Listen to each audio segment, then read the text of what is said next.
चलिए नए टॉपिक के साथ। नाम सुना होगा आपने जीन पियाजे, और जीन पियाजे के विकास सिद्धांत पर चर्चा करते हैं। किस पर? वैसे तो सिद्धांतों में बहुत सारे सिद्धांतों पर चर्चा होना है, लेकिन हम पहले कॉन्सेप्ट को एक कॉन्सेप्ट को इसलिए लेकर चल रहे हैं ताकि चीज़ें बारीकी से समझ में आ रहा है। एग्जामिनेशन जिन क्वेश्चनों को करता है उन क्वेश्चनों का आप जवाब दे पाए। एक तो पहला ही प्रश्न आ जाता है, जीन पियाजे कहाँ से? नाम सुना होगा आपने किसका? स्विट्जरलैंड का। किसका? तो आ जाए जीन पियाजे कहाँ से, तो पहले प्रश्न का ही जवाब है, अक्सर टेट में पूछा गया है जीन पियाजे का, तो स्विट्जरलैंड के। टाइम ऑफ पीरियड आ जाता है इनका, पूछ दिया जाता है, तो 1896 से 1980 तक। 1896 से 1980 तक समय किसका? जीन पियाजे का। जीन पियाजे के बारे में बताया जाता है कि एक प्रश्न और भी एग्जामिनेशन कंडक्ट कर देता है जीन पियाजे के विकास सिद्धांत में, कि जीन पियाजे किस मनोवैज्ञानिक के साथ मिलकर बुद्धि परीक्षण पर काम कर रहे थे। अगर इनका जिक्र आ जाए तो एक चीज और याद रख लेना, अगर आ जाए कि किस मनोवैज्ञानिक के साथ मिलकर बुद्धि परीक्षण पर कार्य करते समय इन्होंने संज्ञानात्मक सिद्धांत को नाम का प्रतिपादन कर दिया। आता है ना, जीन पियाजे में आ जाए, आता है क्या? संज्ञानात्मक सिद्धांत। तो जीन पियाजे किससे? ठीक है, तो जीन पियाजे किस? तो अल्फ्रेड बिने।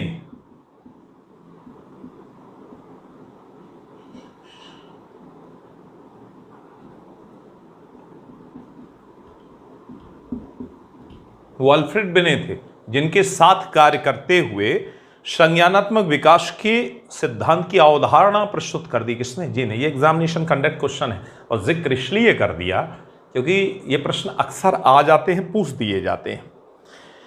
अब इसमें कुछ चीजों की बात आती, कई प्रश्न उठ जाते हैं सिद्धांत पर, या कई कॉन्सेप्ट ऐसे हैं जिनकी जानकारी होना आपको जरूरी है, उनके बारे में भी हम चर्चा करेंगे। पहली चीज आती है कि जीन पियाजे का सिद्धांत संज्ञानात्मक है क्या, इस पर विशेष रूप से जानना जरूरी है।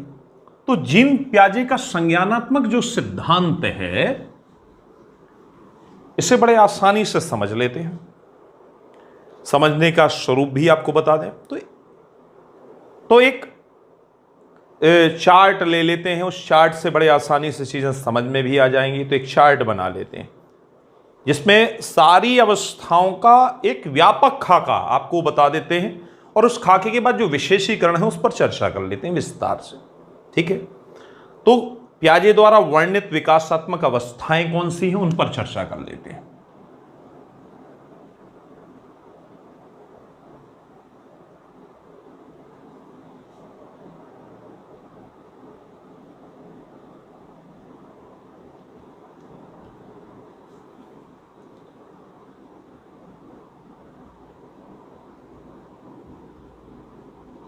पियाजे द्वारा वर्णित अवस्थाएं।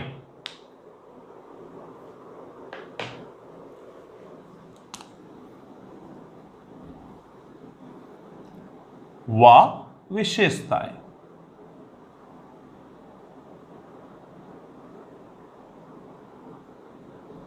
इसमें एक टेबल बना ले आप, जिससे थोड़ा सा आपको क्लियर भी रहेगा। इस तरीके से कॉलम से चीजें स्पष्ट हो जाएंगी आपको। यहां पर क्रमांक डाल दें। ठीक है, यहां पर हम जिक्र अवस्था का कर लेंगे। किसका? अवस्था के बारे में जान लेंगे। यहां आयु संवर के बारे में जान लेंगे। किसके बारे में? आयु के बारे में। उम्र, उसका जिक्र कर लेंगे। आयु के साथ साथ यहां पर हम चर्चा किसकी कर लेंगे? तो आयु के बाद विशेषताएं किसकी? जो बताई इन्होंने। इससे सीधे क्लियर रहेगा आपको और चीजें आसानी से समझ में आ जाएंगी। तो पहले ही क्रमांक को ले, पहला क्रमांक हमने ले लिया फर्स्ट। तो पहले क्रमांक को हम नाम देते हैं, पहली अवस्था को नाम देते हैं संवेदी प्रेरक।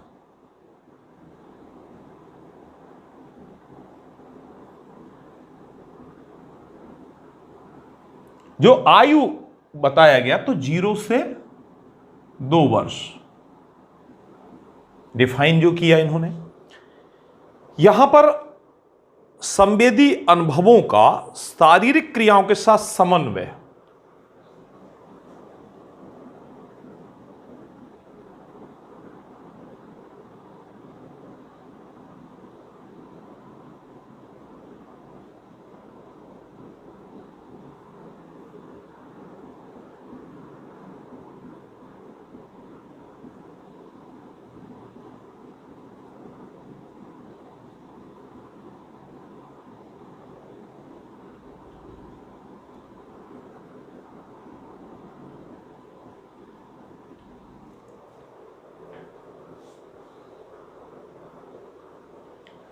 इसके साथ समन्वय के साथ क्या होता है, तो एक शब्द याद रख लेना,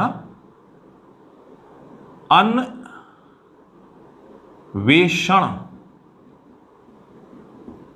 अन्वेषण अक्सर अपने वर्ड सुना होगा, सुना नहीं सुना, अन्वेषण को ही हम एक शब्द के नाम से जानते हैं और वो है खोज। ठीक, अन्वेषण कहें या उसी को हम खोज कह दें। दूसरा जो डिस्ट्रीब्यूशन है तो उसे पूर्व संक्रियात्मक,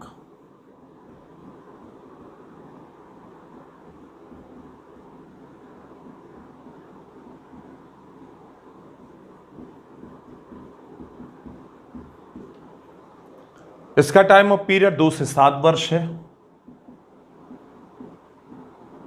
जीन पियाजे ने जो वर्णित किया, इसमें प्रतीक विचार,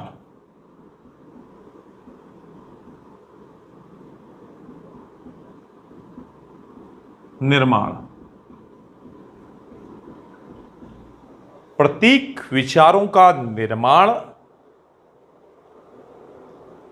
और साथ ही विभिन्न भौतिक गुणों का समन्वय।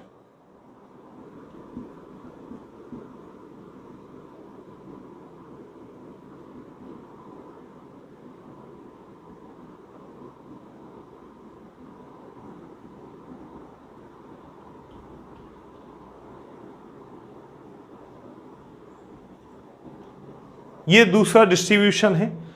तीसरा इन्होंने जो नाम दिया वो है मूर्त संक्रियात्मक अवस्था। टाइम ऑफ पीरियड इसका इन्होंने बताया 7 से 11 वर्ष।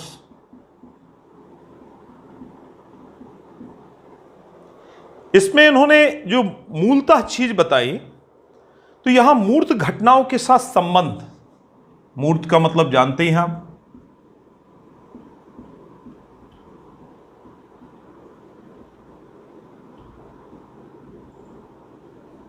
मूर्त का मतलब जानते हैं ना, मूर्त अर्थात जो चीजें दिखाई दे रही हैं उनके साथ संबंध है। साथ ही यहां जब संबंध होगा, यथार्थ की जानकारी होगी, तो आप क्या कर पाएंगे, वर्गीकरण कर पाएंगे। वर्गीकरण कैसा, युक्ति या तर्क के साथ।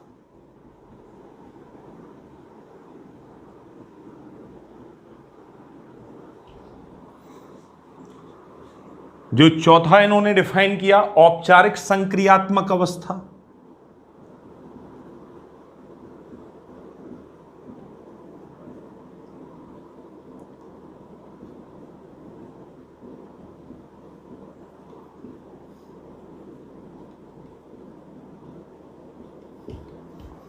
इसका टाइम ऑफ ड्यूरेशन 11 से 15 वर्ष बता दिया।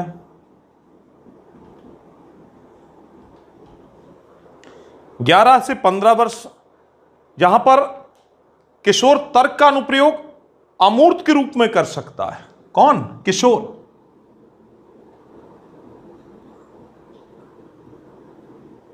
किशोर अर्थात आप कहां, एडोलेसेंस टाइम ऑफ पीरियड में हैं, तो क्या कर, किशोर तर्क का अनुप्रयोग।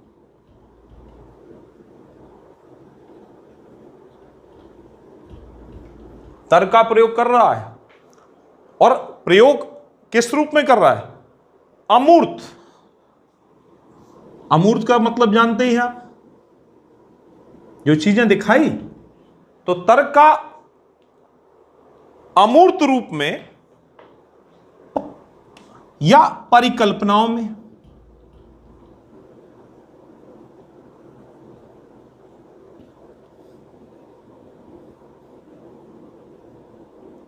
प्रयोग,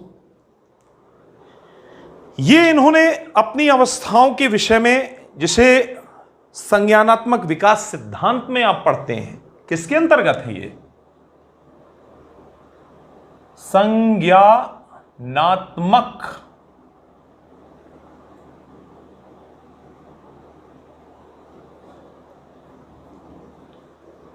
ध्यान देना। अब इस पर विस्तार से चर्चा कर लेते हैं। बहुत सारी चीजें हैं, बड़ा विस्तार है जीन प्याजे का चर्चा, और ये चीजें इसलिए क्योंकि ये एक खाका आपके लिए तैयार हो गया जिससे आप चीजों को समझ पाएंगे।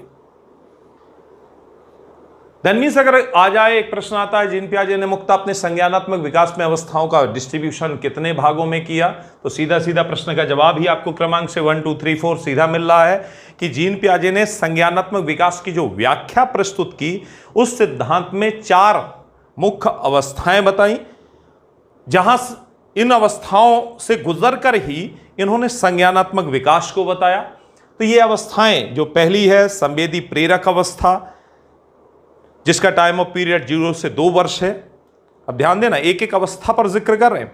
तो संवेदी प्रेरक अवस्था में विशेषताएं जो है, तो शिशु संवेदी अनुभवों का शारीरिक क्रियाओं के साथ समन्वय करने के साथ संसार का अन्वेषण अर्थात खोज करता है, इसको बताया। दूसरा जो डिस्ट्रीब्यूशन इनका माना जाता है वो है मूर्त संक्रियात्मक अवस्था, जिसका टाइम ऑफ पीरियड ड्यूरेशन 2 से 7 वर्ष बताया। यहां प्रतीकात्मक विचार विकसित होते हैं, वस्तु स्थायित्व उत्पन्न होता है, बच्चा वस्तुओं के विभिन्न भौतिक गुणों में समन्वित नहीं कर पाता, बच्चा वस्तुओं के विभिन्न जो समन्वय है उन्हें नहीं कर पाता, इतनी उसमें अभी क्षमता उपस्थित नहीं हुई है। इस चीज का स्पष्टीकरण दिया इन्होंने। तीसरा जो डिस्ट्रीब्यूशन मिला उसे नाम दिया इन्होंने मूर्त संक्रियात्मक अवस्था, टाइम ऑफ ड्यूरेशन 7 से 11 वर्ष को डिफाइन किया। यहां इन्होंने बताया कि बच्चा मूर्त घटनाओं के संबंध में युक्ति संगत अर्थात तर्क के साथ चीजों को समझकर उन चीजों को वर्गीकृत कर सकता है विभिन्न समूहों में, अर्थात जो मानस प्रतिमाएं हैं, उसके मस्तिष्क में जो प्रतिमाएं हैं उनके प्रति मानसिक संक्रियाएं करने में बच्चा सक्षम है। इस चीज का जिक्र कर रहे हैं जीन प्याजे इस अवस्था के विषय में। चौथा जो डिस्ट्रीब्यूशन है वो औपचारिक संक्रियात्मक अवस्था के रूप में बताया इन्होंने 11 से 15 वर्ष के रूप में। यहां पर इन्होंने बताया कि किशोर तर्क का अनुप्रयोग अधिक अमूर्त रूप से, अर्थात जो चीजें दिखाई भी नहीं देती वहां से, अर्थात हम परिकल्पना आधारित कह सकते हैं, चिंतन क्या है, अपने पराकाष्ठा को प्राप्त है, परिकल्पना चिंतन का विकसित स्वरूप यहां मिलता है। इस तरीके से यहां जीन प्याजे ने अपनी अवस्थाओं का डिस्ट्रीब्यूशन किया। लेकिन इसके साथ बहुत सारे प्रश्न बड़ी क्रूशलतम स्थिति से आते हैं।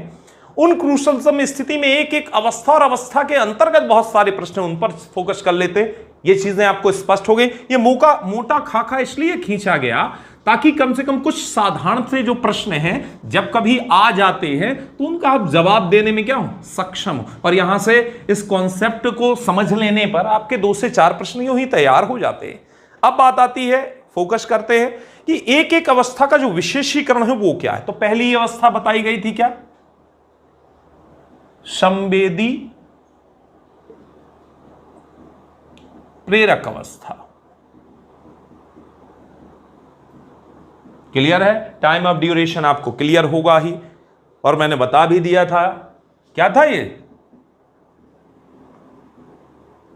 0 से 2 वर्ष, याद ही होगा।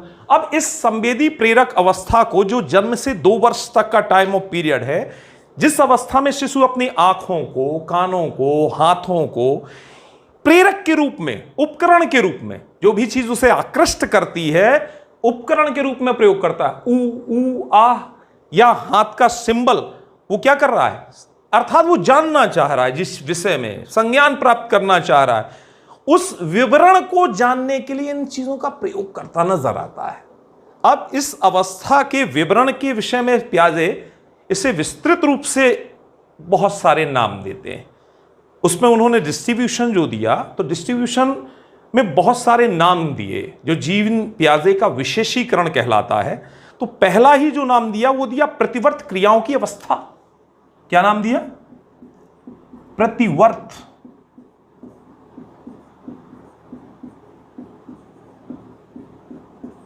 क्रियाओं की अवस्था।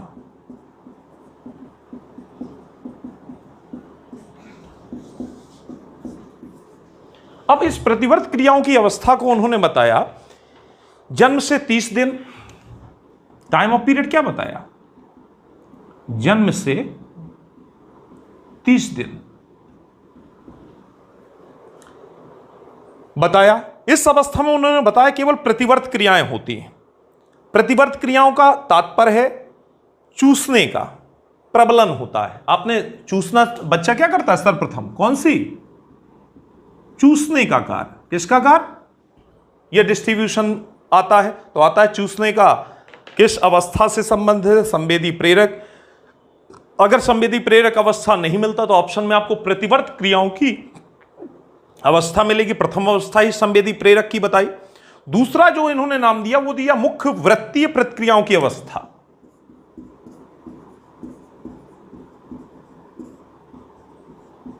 मुख्य वृत्तीय प्रतिक्रियाओं की अवस्था।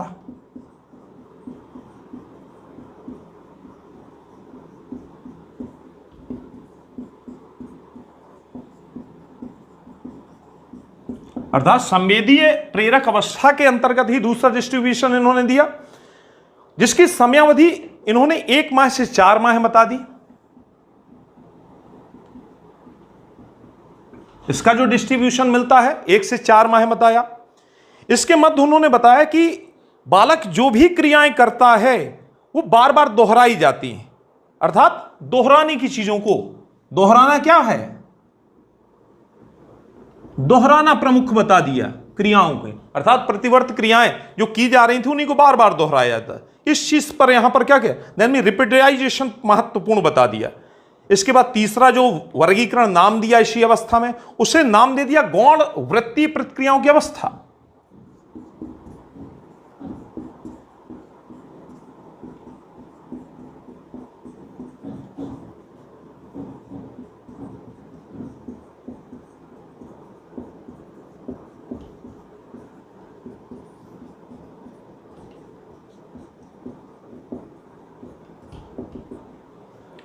गौण प्रतिक्रिया वृत्तीय प्रतिक्रियाओं की अवस्था, जिसका टाइम ऑफ जोन बता दिया इन्होंने 4 से 8 माह।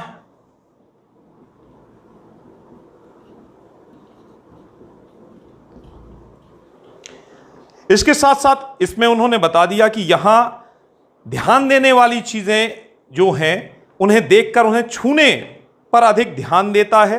अर्थात जो चीजें वो ध्यान दे रहा है उनमें छूना चाहता है।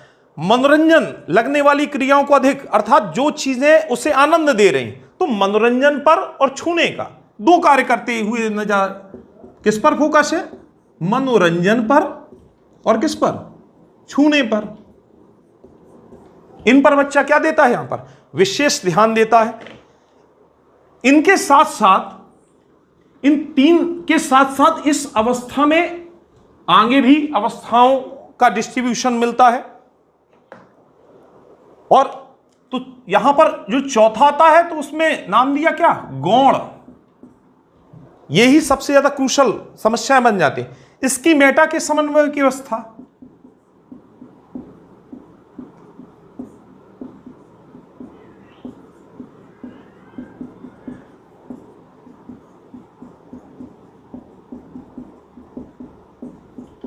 ये डिस्ट्रीब्यूशन है इनका। इसका भी टाइम ऑफ पीरियड 8 माह से 1 वर्ष बता दिया।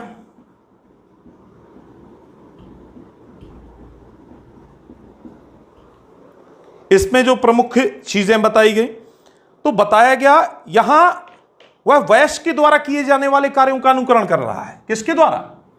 तो जो वयस्क हैं, वयस्क कार्यानुकरण।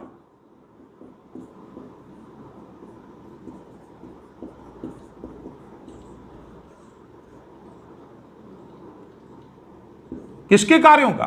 तो जो वयस्क हैं, वयस्कों के द्वारा जो कार्य किए जा रहे हैं उनका अनुकरण किया जा रहा है यहां पर। इसके बाद जो अवस्था दी उन्होंने पांचवी, इसी अवस्था में उसे तृतीय वृत्तीय प्रतिक्रियाओं की अवस्था नाम दे दिया।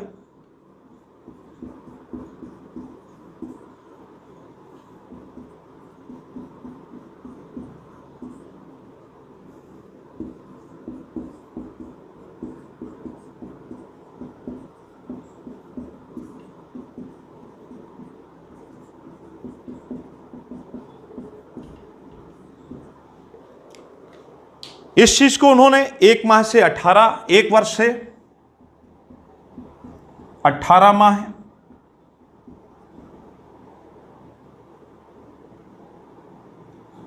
अर्थात 1 वर्ष से 18 माह का टाइम ऑफ पीरियड बता दिया। यहां पर प्रयास और त्रुटि, किस पर? प्रयास और त्रुटि को महत्वपूर्ण बता दिया। यहां प्रयास और त्रुटि की क्रियाएं देखी जाती हैं, इसी के माध्यम से वह उत्सुकता वश इन क्रियाओं को करता हुआ देखा जाता है। इसके साथ जो छठवीं नाम अवस्था नाम दी, उसे नाम दे दिया मानसिक संयोग द्वारा। मानसिक संयोग द्वारा।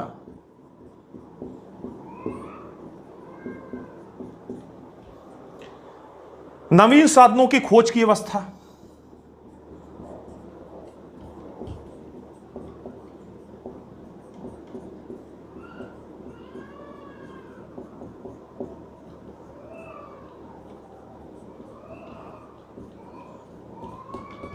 जिसका टाइम ऑफ पीरियड सीधा सीधा था, 18 माह हो गए थे। तो इस अवस्था के बारे में 18 माह से कहां तक चले जाए? 2 वर्ष तक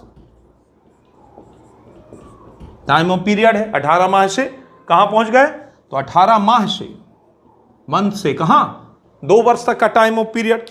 यहां पर बालक वस्तुओं के विषय में चिंतन करने के साथ साथ अनुक्रियाएं करना प्रारंभ कर देता है। ये सारी कुल मिलाकर अगर देखें तो संवेदी प्रेरक अवस्था जो महज 0 से 2 वर्ष है, उसे 6 प्रधान अवस्था में डिस्ट्रीब्यूट कर दिया। और जब प्रश्न यहां से उठते हैं आप समस्याग्रस्त हो जाते हैं। समस्या की कोई बात नहीं, बड़े आसानी से एक एक फिगर्स को, टाइम ऑफ ड्यूरेशन जो समयावधि है, अक्सर समयावधियों से ही प्रश्न पूछ दिए जाते हैं, और समयावधियों के साथ जो जो विशेष खास चीजें हैं उन पर भी हमने फोकस कर दिया। इस चीज को जरूर लिख लीजिएगा, बड़े काम की चीज है। इसीलिए कह रहा हूं बार बार सब्सक्राइब करते चलें और पढ़ते चलें। आगे चलते हैं तो 0 से 2 वर्ष मात्र में ही 6 अवस्थाएं बांट दी। ये इनका विशेषीकरण है। और जब हम विशेषीकरण में अध्ययन करते हैं तब हमें अब साथ ही इसके बाद जो टाइम ऑफ ड्यूरेशन था वो था पूर्व संक्रियात्मक अवस्थाओं का। ऑलरेडी आप जानते हैं पूर्व संक्रियात्मक अवस्था का डिस्ट्रीब्यूशन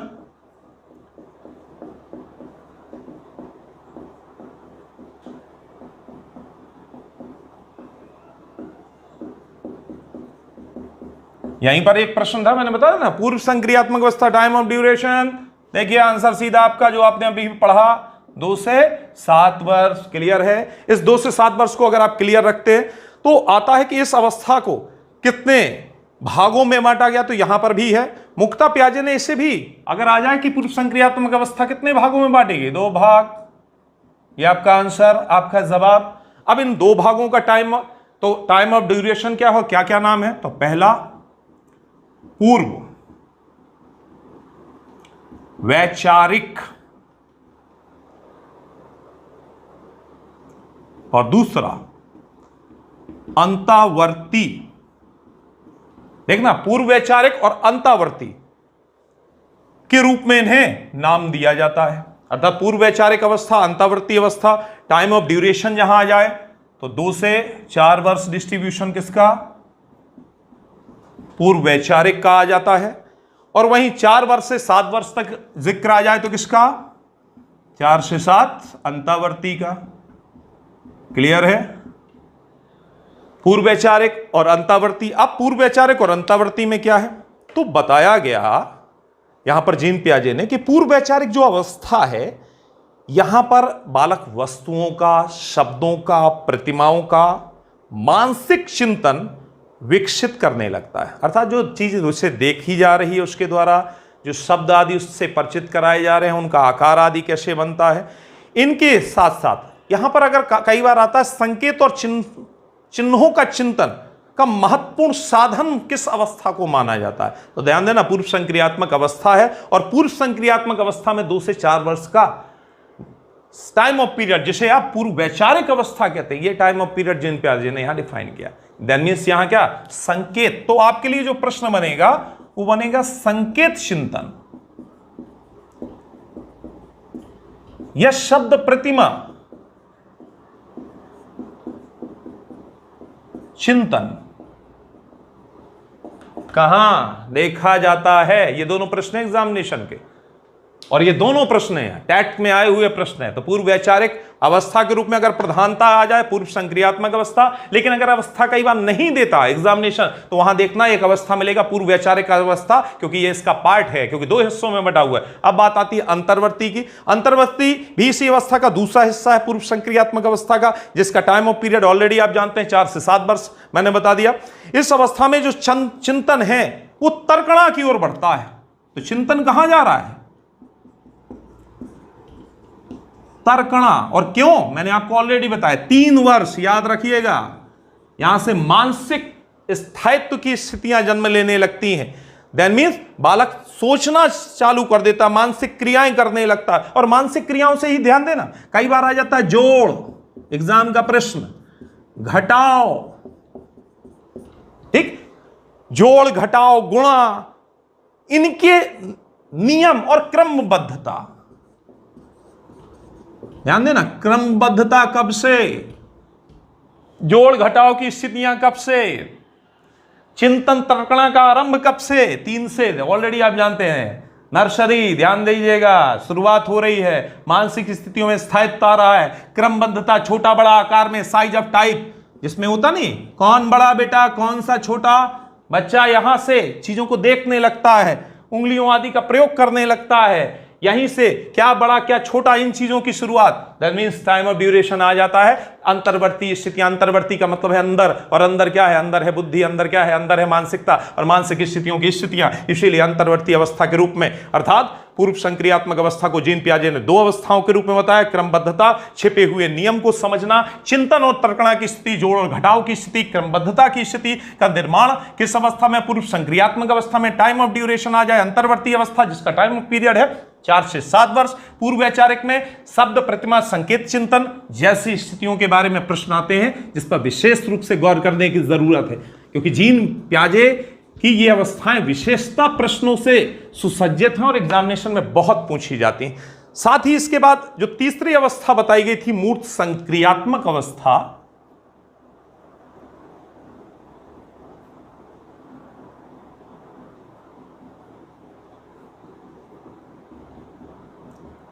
टाइम ऑफ ड्यूरेशन तो याद है, भूले तो नहीं, अगर भूल गए तो बड़ी दिक्कत।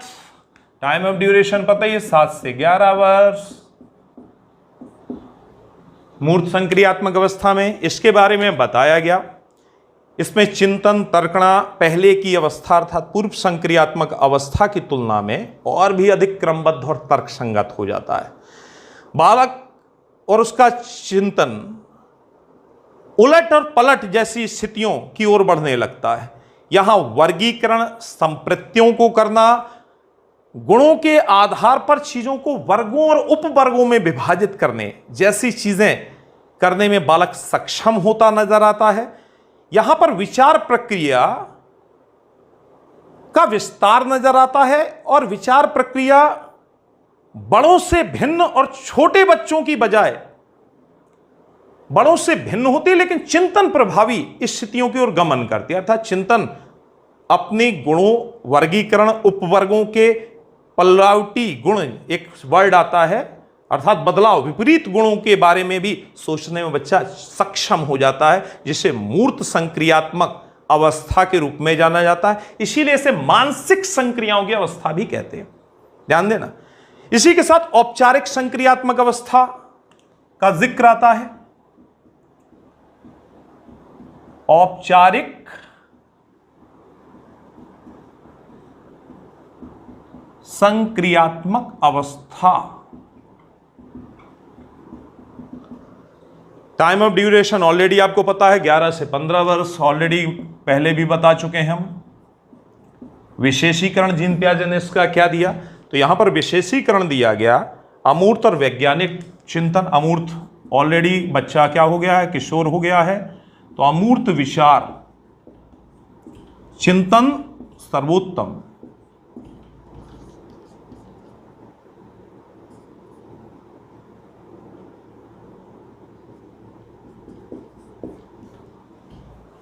बेस्ट ऑफ थिंकिंग संक्रियाएं, इंडिविजुअल अदृश्य जो चीजें हैं उन्हें भी बच्चा सोचने में क्या हो गया, सक्षम हो गया। इन तरीके से संज्ञानात्मक विकास अवस्था के बारे में जीन पियाजे बता रहे हैं। और जीन पियाजे ये बस नहीं बता रहे, बल्कि जीन पियाजे का ये स्पष्ट जो वर्गीकरण है विशेषीकरण के रूप में जाना जाता है। विशेष रूप से ध्यान देना आपको पड़ेगा इस अवस्था में, क्योंकि अब तक आपके द्वारा पढ़ा नहीं गया। That means best of thinking की अगर बात आ जाए, परिकल्पना या अमूर्त चिंतन की बात आ जाए, आप याद रखिएगा एग्जामिनेशन में औपचारिक संक्रियात्मक की अवस्था को यहां पर जिक्र करेंगे। तुलनात्मक परिवर्तन की अवस्था आ जाए, शैक्षणिक उत्तम सर्वोत्तम स्तर की बात आ जाए, इनके अलावा शिक्षा स्तर सर्वोत्तम कहां होता है और चिंतन सबसे प्रभावी कहां होता है, ऐसी चर्चाएं अगर आती हैं, आंख बंद करके आप जवाब दे सकते हैं औपचारिक संक्रियात्मक अवस्था के बारे में। यह जीन पियाजे का संज्ञानात्मक विकास की अवस्था है। इसके अलावा जीन पियाजे ने अपनी अवस्था के साथ साथ कई शब्दों की व्याख्या की। उन शब्दों की व्याख्या में कई शब्द एग्जामिनेशन कंडक्ट कर देता है। जैसे एक शब्द आपको मिलेगा अनुकूलन। अनुकूलन के विषय में बताया गया जीन पियाजे के द्वारा ही कि यह सामंजस्य करने की प्रवृत्ति है जो जन्मजात स्थितियों के रूप में देखी जाती है। यह प्रक्रियागत रूप में देखी जाती है। इसके दो हिस्से बताए उन्होंने, अर्थात अनुकूलन के ही कई बार एग्जामिनेशन आ जाता है। अनुकूलन की स्थितियों कितने भागों में, दो भागों में बांटा गया। पहले का नाम है आत्मसात्करण और दूसरे का समायोजन। और कहा गया ऐसी प्रक्रिया बालक की समस्या समाधान की प्रक्रिया को आत्मसात्करण मानसिक प्रक्रियाओं के द्वारा, अर्थात मानसिक क्षमता के द्वारा जब समस्या का निदान किया जाता है उसे आत्मसात्करण कहा जाता है। जीन पियाजे ने डिफाइन किया। समायोजन को बताया गया कि जब योजना बनाकर प्रत्ययों के साथ कार्य व्यवहार को पहले से नियंत्रित रूप में वातावरण के अनुकूलन के साथ आप जब करते हैं तो उसे समायोजन कहा जाता है। एक वर्ड आता है सामधारणा, वर्ड सुना होगा आपने। इस सामधारणा को बताया गया योजना संप्रत्य व्यवहार वातावरण के साथ करने के लिए जब आप जाते हैं जहां संतुलन बनाया जाता है, इस संतुलित व्यवस्था को सामधारणा नाम दिया गया। एक शब्द आया संरक्षण। तो बालक के वातावरण के साथ जो परिवर्तन और जटिलताएं हैं, इन जटिलताओं को समझने के रूप में रंग रूप में परिवर्तन करना, यह क्षमता संरक्षण कहलाती है, अपने को सुरक्षित रखने के लिए। साथ ही मानसिक संक्रियाएं, अर्थात अपनी चिंतन से समस्या समाधान करना मानसिक संक्रियाएं कहलाती है, जिसमें चिंतन प्रमुख अस्त्र है। एक वर्ड आया स्कीमा, नाम सुना होगा आपने। यह मानसिक संक्रिया की अवस्था है जहां मानसिक संरचना के माध्यम से सामान्यीकरण किया जाता है। यह विशेषीकरण प्रश्न। एक वर्ड मिलेगा विकेंद्रीकरण, वस्तुओं वास्तविकताओं को सोचने की क्षमता में चीजों का क्या करना, अंश रूप में विभाजन करना ही विकेंद्रीकरण कहलाता है। साथ ही ये सारे शब्द हैं जो जीन पियाजे के द्वारा उठाए गए और जिन पर प्रश्न आ जाते हैं। उन प्रश्नों का आप शाब्दिक अर्थ नहीं समझ पाते हैं तो वो शाब्दिक अर्थ भी, तो जीन पियाजे ने इस तरीके से जो स्विट्जरलैंड के मनोवैज्ञानिक के रूप में अल्फ्रेड बिने के साथ कार्य करते हुए अपने संज्ञानात्मक विकास सिद्धांत को दिया। ध्यान रखना टाइम ऑफ ड्यूरेशन 1896 से 1980, और स्विट्जरलैंड का नाम अवस्थाओं में 4 अवस्थाओं के रूप में विभाजन, 4 अवस्थाओं का डिस्ट्रीब्यूशन, संवेदी गमक संवेदी प्रेरक अवस्था में 6 अवस्थाओं का विभाजन, पूर्व संक्रियात्मक अवस्था में 2 अवस्था का विभाजन, मूर्त संक्रियात्मक में कोई विभाजन नहीं, औपचारिक संक्रियात्मक अवस्था में कोई विभाजन नहीं। इस तरीके से संवेदी प्रेरक अवस्था 0 से 2 वर्ष, पूर्व संक्रियात्मक 2 से 7 वर्ष, मूर्त संक्रियात्मक 7 से 11 वर्ष और औपचारिक संक्रियात्मक 11 से 15 वर्ष। रिवाइज इसलिए कर रहा हूं क्योंकि ये टॉपिक देखते देखते ही आपको याद हो जाए। कल चलते हैं, आगे बढ़ते हैं नेक्स्ट टॉपिक के साथ, बट सब्सक्राइब करना ना भूलें।